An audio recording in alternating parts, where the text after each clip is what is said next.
আসসালামু আলাইকুম প্রিয় নবম দশম শ্রেণীর প্রিয় শিক্ষার্থীরা। আশা করি তোমরা সকলে অনেক অনেক ভালো আছো। সম্পাদ্য আঁকতে গেলে কিছু বিষয় সম্পর্কে জানা প্রয়োজন। সো এই বিষয়গুলো তোমরা জানলে সহজেই যেকোনো সম্পাদ্য আঁকতে পারবে। সো আজকের ভিডিওতে সেই বিষয়গুলো সম্পর্কে জানা হবে। সো ক্লাসটি মনোযোগ দিয়ে দেখতে থাকো, আশা করি কিছু জানতে পারবে। এরপর ৪ নম্বরে যে বিষয়টি সম্পর্কে জানা প্রয়োজন সেটি হচ্ছে একটি কম্পাসের সাহায্যে ৬০ ডিগ্রি কোণ আঁকা। এটি খুবই সহজ। এজন্য একটা রেখা টানবো,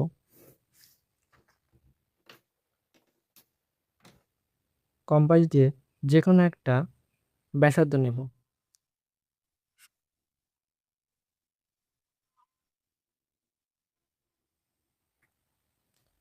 এরপরে এখানে কেন্দ্র করে সেম ব্যাসার্ধ নেই, সেম ব্যাসার্ধ এখানে ব্যাসার্ধ চেঞ্জ করা যাবে না। সেম ব্যাসার্ধ নিয়ে এখানে কাটবো।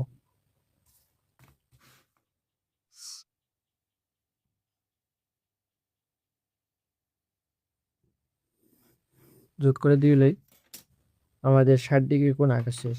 তোমরা চাইলে এটা পরিমাপ করতে পারো। দেখো, একরে ৬০ ডিগ্রি পাওয়া গেছে। এরপরে ৫ নম্বর যে বিষয়টি সম্পর্কে জানা প্রয়োজন সেটি হচ্ছে একটি কোণকে সমদ্বিখণ্ডিত করা। আমি দেখার সুবিধার্থে এই ৬০ ডিগ্রি কোণটাকেই দেখাচ্ছি। সো এই ৬০ ডিগ্রি কোণটাকে কিভাবে সমদ্বিখণ্ডিত করব, এই জন্য কি করতে হবে, আমাদের তো ব্যাসার্ধ নেওয়াই আছে। সো এখানে যেহেতু কাটাই আছে, এই ব্যাসার্ধের অর্ধেকের বেশি ব্যাসার্ধ নিয়ে এইখানে একটা বিন্দু বৃত্ত আঁকবো, বৃত্তচাপ, আর এইদিকে একটা বৃত্তচাপ। এরপর এই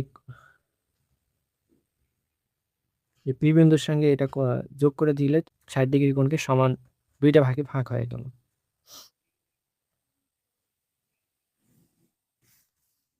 সো আমি একটা পরিমাপ করে দেখি একটু। হ্যাঁ, আমাদের ৩০ ডিগ্রি পাওয়া গেছে। সো তোমরা চাইলে যে কোনো কোণকে এভাবে সমান দুইটি ভাগে ভাগ করতে পারো। এরপর আমাদের রয়েছে ৫ নম্বরে কোণের প্রতিটি কোণ আঁকা। এটা তোমরা অনেকে পারো না। সো আমি তোমাদেরকে খুব ভালোভাবে দেখাচ্ছি, মনোযোগ দাও। প্রথমে কি করব, যে কোনো একটা কোণ আঁকবো। ধরো আমি এই জায়গাতে একটা কোণ চাঁদের সাহায্যে আঁকে নিচ্ছে। ৭০ ডিগ্রি কোণ আঁকতেছি। ৭০ ডিগ্রি।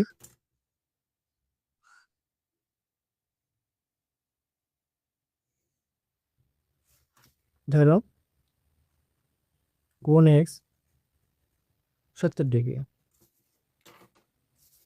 এখন এই কোণটা এই রেখার উপর কিভাবে আঁকবো, এই জন্য কম্পাস নেব। কম্পাস নেওয়ার পর যে কোনো ব্যাসার্ধ নিয়ে কোণটাতে একটু, কোণ এক্সে একটা বৃত্তচাপ আঁকবো। আঁকা শেষ হলে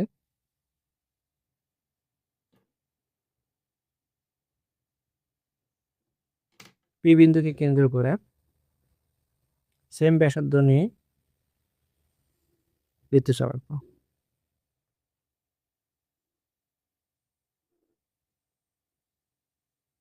এরপর এইখানকার ব্যাসার্ধ নিয়ে কেটে নেব। এই এই ব্যাসার্ধটা এখানে নিয়ে এতটুকু কেটে নেব। তাহলে পি এবং সেই কাঙ্ক্ষিত কেন্দ্রটাকে, পি এবং কি কাঙ্ক্ষিত কেন্দ্রটাকে যোগ করে দিলে তোমাদের হচ্ছে যে ৭০ ডিগ্রির অনুরূপ কোণ এখানে আঁকা হয়ে যাবে। তো প্রিয় শিক্ষার্থীরা, তোমরা চাইলে এইগুলো প্র্যাকটিস করতে পারো। কেননা এইগুলো প্র্যাকটিস না করলে তোমরা সম্পাদ্য আঁকতে গেলে খুব ঝামেলা ফেস করবে। সো এই জন্য আমি আমার পরামর্শ, এগুলো তোমরা আয়ত্ত করো। জাস্ট কয়েকটা বিষয়, এগুলো সম্পর্কে জ্ঞান রাখতে খুব বেশি সময় লাগবে না, জাস্ট 10 মিনিট অথবা 1 ঘন্টা, এর মধ্যে তোমরা এগুলো সবগুলো আয়ত্ত করতে পারবে। সো দেখা হচ্ছে পরের ভিডিওতে। সেই পরের ভিডিওতে আমি সম্পাদ্যর যতগুলো রয়েছে, বইয়ের সম্পাদ্য 11টি, এর পাশাপাশি অনুশীলনের যে কয়টি রয়েছে সবগুলো করানোর চেষ্টা করব এবং তোমাদের বুঝে বুঝে করাবো। তো ধন্যবাদ সবাইকে। আল্লাহ হাফেজ।